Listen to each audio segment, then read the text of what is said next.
From The Times and The Sunday Times, this is The Story. I'm Luke Jones.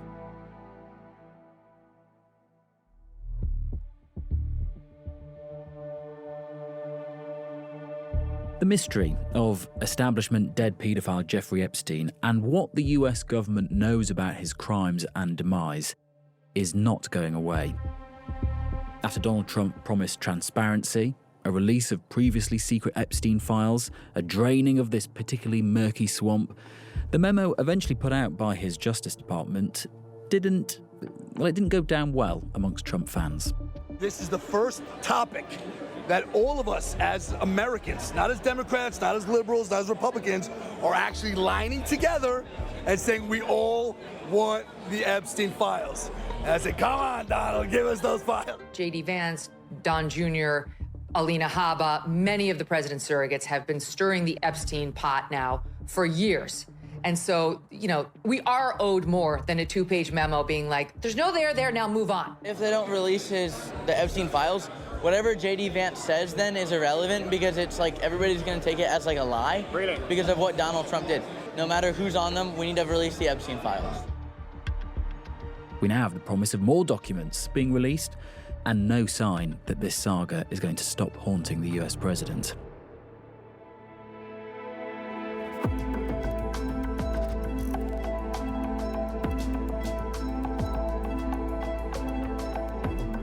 The story today: will Trump shake his Epstein problem?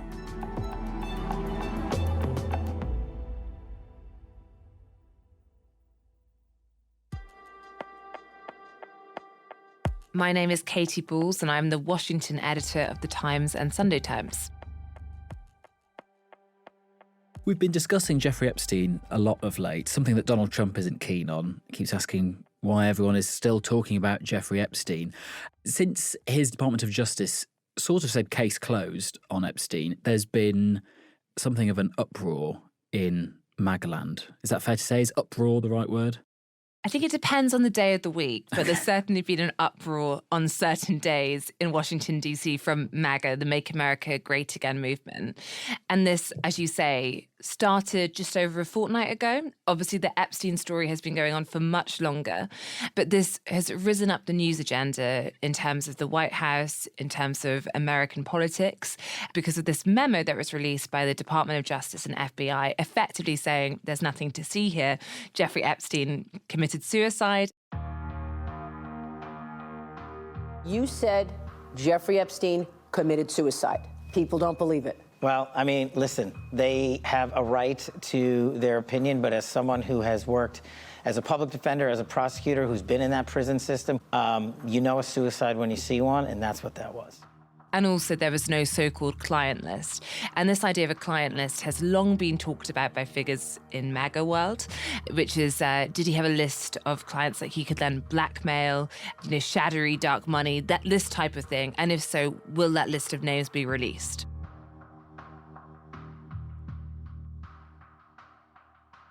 Now, for the Trump administration to come out and say, actually, we've looked at the files, there's nothing to see, took the base by surprise because this has been one of the big things they were talking about in the build-up to the election.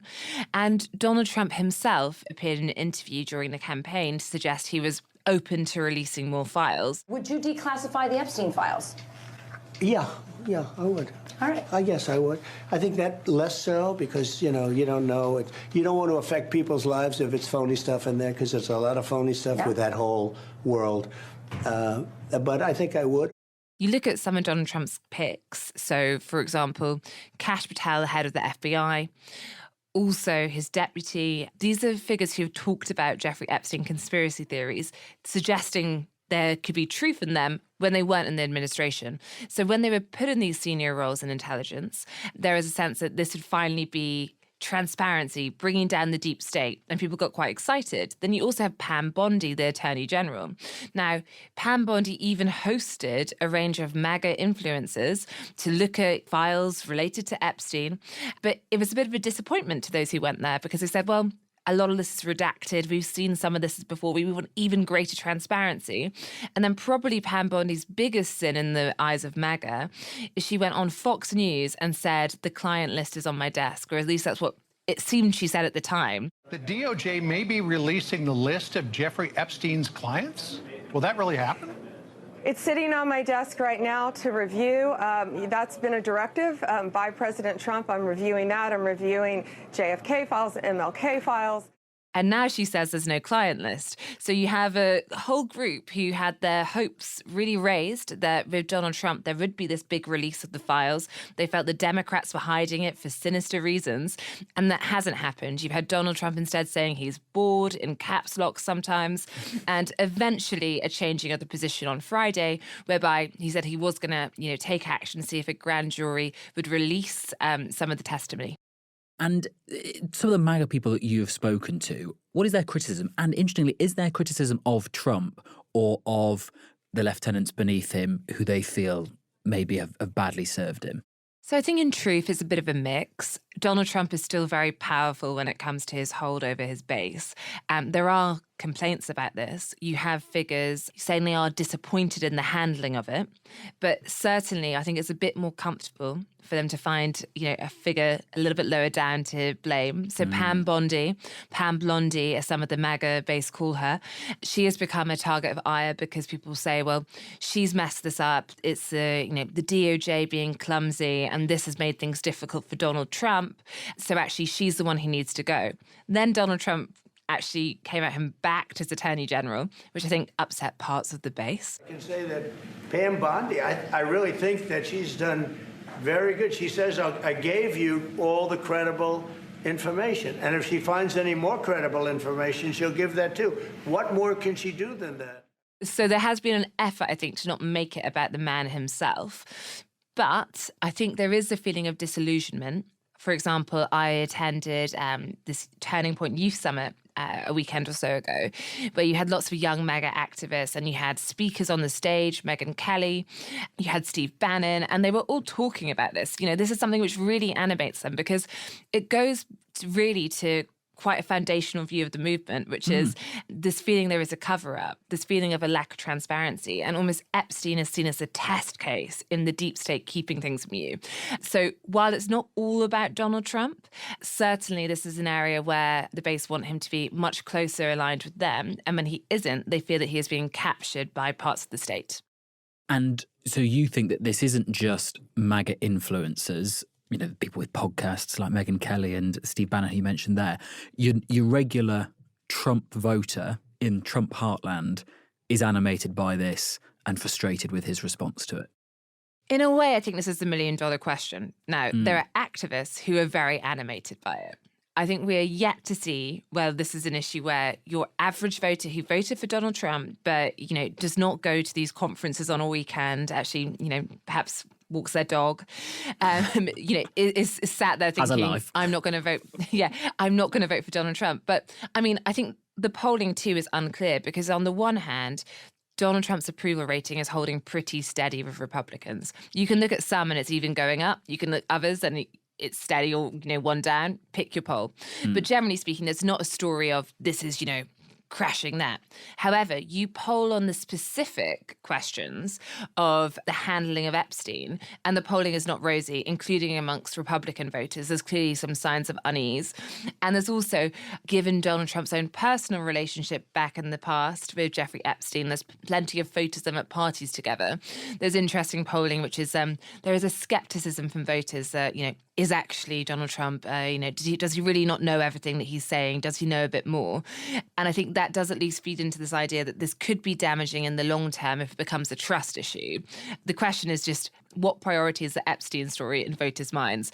And various pollsters will tell you that they still think the economy, health, etc., immigration, that's going to be on top of it. But do you still think that this is something of a turning point, as we might be asked in an A-level history paper in years to come? Because it is not, as you say, some fringe issue, this actually gets to the point of the Trump project. The deep state is trying to hide things from you, and if you just look at the facts of this case, there was a cover-up relating to a very powerful, well-connected paedophile. And so if you have some of Trump's base thinking, even just a little bit, is he actually draining the swamp as much as he said he'd be? That seems like quite a moment, doesn't it? I think it's a moment in the sense, what we can say at this point, and things are still shaking out because the line changes from the White House. What we can say is I think this is probably his most uncomfortable row to date since returning to the White House. If we look at some of the other positions he has taken, which are not natural Make America Great Again positions, or perhaps they're not natural traditional Republican positions. Tariffs, for example, horrified lots of the party. Intervention in Iran horrified lots of the base. But yet, Trump had the stature and the authority to actually mold his party in a way where they went along with it largely. I think this is probably the area where he's had the most kickback, and that you can see that from the sense that he has been saying it's boring. Why are we still talking about it? And then has chosen to change position in response to an internal backlash, it looks like. I think it definitely is making him more uncomfortable than other rows. And then the reason where I think we don't quite know how much of a moment in terms of changing the presidency or so forth, in terms of how this goes for him, is on Friday we had a situation where he is now asking for the release of some files. Now, we are waiting to hear if those are going to be released. There's a chance the judge may say no. And we're also waiting to see if more comes out about Donald Trump's friendship with Jeffrey Epstein. And that's what's making actually quite a lot of Republicans pretty nervous, because they just don't know where this is going. So Republicans who are elected, who have constituents back home, who would quite like to be re-elected, they are nervous about going on the airwaves and massively defending the Donald Trump position on Epstein, because they're worried the position might change, and therefore you've gone out and said something. And they're also a little bit worried that when it comes to the Epstein files, there could be more information to come out, which would involve the president or other figures, and that therefore means that people feel they're going in a bit blind, and there's certainly an anxiety that this could be an issue which hurts their appeal to voters. But then, interestingly, at the end of last week, Katy, the story shifted again, which somewhat brought some of these people back on side. Yeah, I think by the end of the week and going into the weekend, it certainly felt as though key figures in the MAGA movement were rallying around Trump again. So after initially probably being the first actually to voice concerns about the Epstein story, suggesting the White House, Donald Trump, Pam Bondi had not done enough, they seemed to find a common enemy in terms of the press and the press coverage of Donald Trump. And I think adding to that, the fact that along with various press coverage, you had a situation whereby Donald Trump announced a few pieces of action that play well to the base. So, for example, trying to unseal documents, declassifying files accusing the Obama administration of playing loose with the truth on Russia and Donald Trump. And then even going into this week, Pam Bondi, the Attorney General, suggesting that she's going to be speaking to Ghislaine Maxwell. All this is much more what the MAGA movement would want. So the combination, I think, of negative press and Donald Trump now taking action, having previously said he was bored and suggested that wasn't going to be what he was going to do, means that Trump's core backers have come back around him, even if probably this time last week Donald Trump was suggesting they were no longer his supporters and he didn't really need them. And people like Steve Bannon, I mean, how concerned do you think they actually are? Is this just another challenge in the rough and tumble of a presidency? Or do you think actually they might be a bit spooked and might be thinking themselves about Donald Trump long-term differently because of all of this? The MAGA movement will always say we actually want to have these debates, and I think various figures within the movement feel as though, whether it is Steve Bannon, Charlie Kirk, Laura Loomer, you have these figures almost in the MAGA sphere. They're not in the White House, but they live online and they're influential and they speak to parts of that coalition. And you do get the sense the White House keeps an eye on what they're saying. I think that some of these figures feel their job is to, hold the feet to the fire when it starts to go a bit one way. But that's almost seen as part of the process. So if it gets the result closer to where they want, then they're pretty happy by the end of it. That's why I think, again, we are just in a bit of a flux in terms of where this ends up going.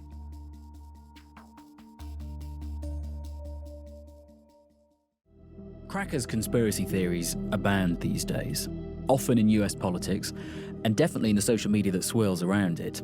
I mean, for example, remember Pizzagate during the 2016 US presidential election? Fake news, real gunfire. A North Carolina man arrested in a D.C. pizza shop after brandishing a gun, telling police he was there to investigate a conspiracy theory called Pizzagate. One man was so convinced that a Democratic Party paedophile ring was operating out of a DC pizza restaurant that he went there with a gun and opened fire. He was investigating, he said. According to police, Welch said that he had read online that the Comet Ping Pong restaurant was harboring child sex slaves, and that he wanted to see for himself if they were there. Then there's the broader and more pervasive QAnon conspiracy theory. Some people genuinely believe that this mysterious online figure, Q, is lifting the lid on an enormous network of Satan-worshipping paedophiles across the upper echelons of society and government. Some of this theory's devotees famously stormed the US Capitol, of course. On January 6, QAnon's presence in the mob was unmistakable. Freedom! I'm here because Q sent me. You guys know what that is? Q supporters believed then, as they do now, that former President Donald Trump won the election and is not only the rightful leader of the U.S., but also a kind of messiah who will save America.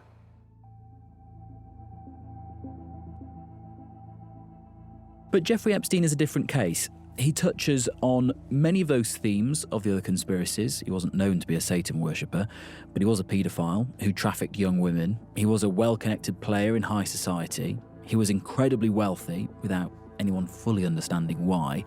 He had friends in government, in finance, and famously, royalty. And there was a cover-up of his crimes. In the mid-2000s, law enforcement in Palm Beach, Florida, were onto Epstein. There were numerous victims making allegations about him, some of them as young as 14. The FBI opened an investigation into him as well. And yet all of this shut down after legal discussions to just 2 charges, one for soliciting a prostitute and one for procuring a child for prostitution, and also a secret arrangement whereby the US Attorney's Office agreed not to prosecute Epstein for federal crimes. The deal was done. He pled guilty to the 2 charges in a hearing his victims say they weren't alerted to, and he served just 13 months behind bars, a lot of which he wasn't even actually behind bars because he was allowed to leave during the day for work, picked up by his chauffeur at the prison gates. He only began to properly face justice after the Miami Herald started investigating this case in 2018, revealing details of this so-called sweetheart plea deal and focusing on the role played by the US Attorney for the Southern District of Florida, who approved the deal, a man called Alex Acosta, who was, at that point, Donald Trump's Labour Secretary, a job which incidentally involved combating child trafficking. These cases, as I said, are hard. They require a prosecutor to ask whether a plea that guarantees jail time and guarantees registration, to ask whether that plea versus going to trial, how do you weigh those two if going to trial is viewed as the roll of a dice? Epstein eventually ended up back behind bars in July 2019, arrested after a new federal investigation into his sex trafficking of minors was opened. But now, famously, whilst awaiting trial... Breaking news this hour, officials say multimillionaire Jeffrey Epstein has taken his own life. He killed himself.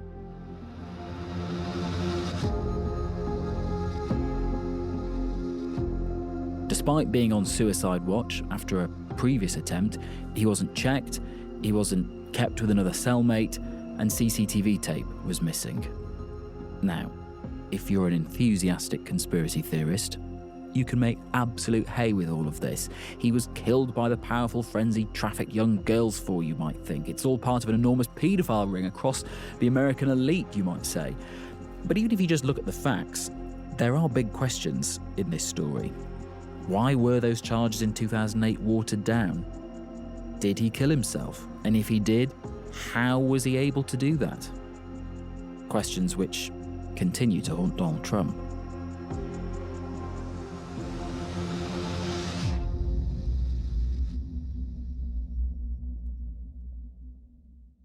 There's lots of loose ends. There's lots of questions that still haven't been answered. And also the fact that this took so long to come out. I mean, for some time, people have felt as though because Jeffrey Epstein was rich and powerful, he managed to evade justice and the law for some time. And you even go to the suicide and people will say, well, was there not some time missing on the tape? Why did anyone stop them? Surely if you're in high security, there are things to stop that happening.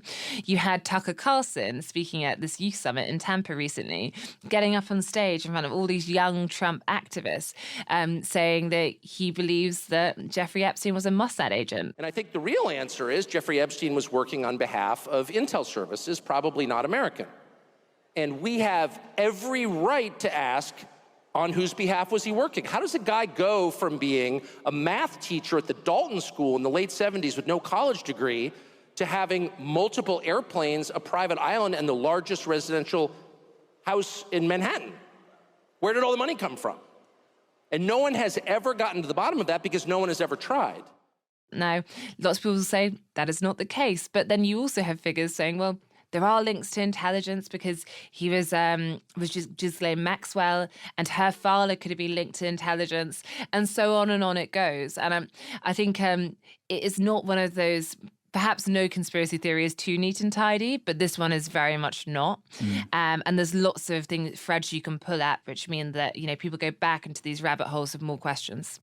And of course, people will also wonder about where is Donald Trump in all of this, and is he named in any files that might have one point been sitting on his Attorney General's desk ready for sign-off for release?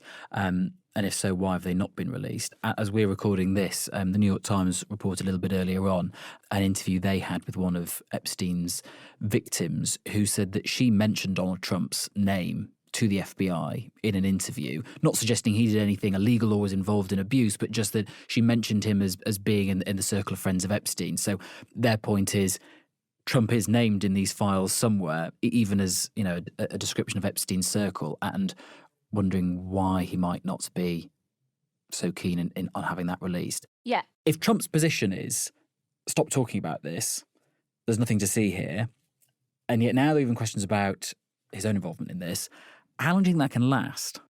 I think it depends a little bit on some of these hypotheticals in terms of what is then released.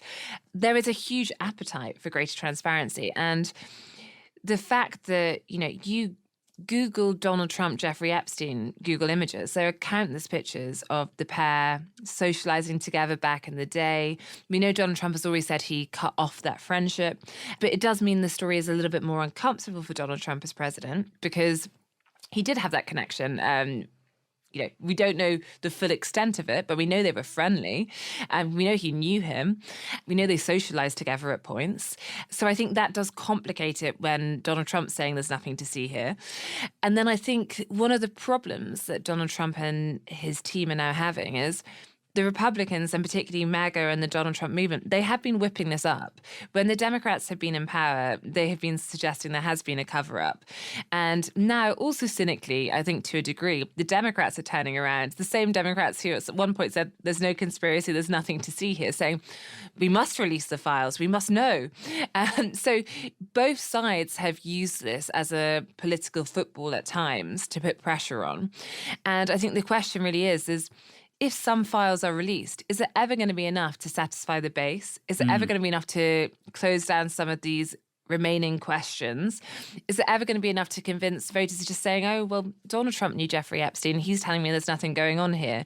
I think that almost the level of expectation for what could come out in the so-called Epstein files is so high, you slightly get the sense that whatever really happens, people are not going to be fully satisfied. And then that becomes, potentially an ongoing problem for Donald Trump. Because at some point, surely the conversation will turn into, well, is there some sinister reason why Donald Trump doesn't want this to be released? Or could it just be the case that, he's finally got back into power and the people around him have got into power, looked at these files and realised there's things for very reasonable reasons that they can't release, and genuinely there isn't nothing to see there? Yeah, and it could well be the latter, but the rhetoric of some of the figures in the Trump administration has made it much harder to do that now because they've been appearing on these podcasts before they took on that role, suggesting, don't trust the deep state, don't trust this. So it's a harder message to now land. I mean, the view from the White House is most voters do not cite Jeffrey Epstein as their number one concern. Yeah. They care about cost of living. We had Caroline Leavitt, the White House press secretary, at a briefing last week saying, they had been doing a really important visit about fentanyl with, parents who had lost their children to it. And she's saying, none of you really covered that. Instead, all you will do is ask us about Epstein. So there's a real frustration that they feel as though the US president is focusing on voter priorities and instead is being dragged into this again and again.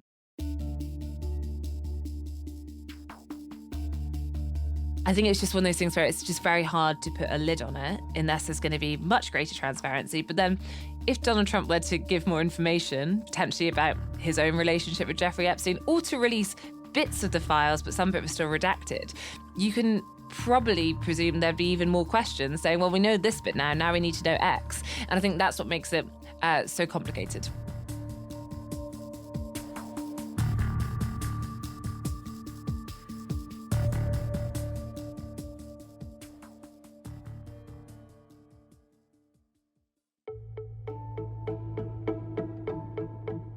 Katy Balls, Washington editor and columnist at The Times and The Sunday Times. There is plenty more from the US team on this story and plenty more besides over at thetimes.com if you've got a subscription. That is it from us today. Today's producer was Edith Rousselot. The executive producer was Taryn Siegel, and sound design and theme composition was by Matt Lassetto. I'm Luke Jones. See you soon.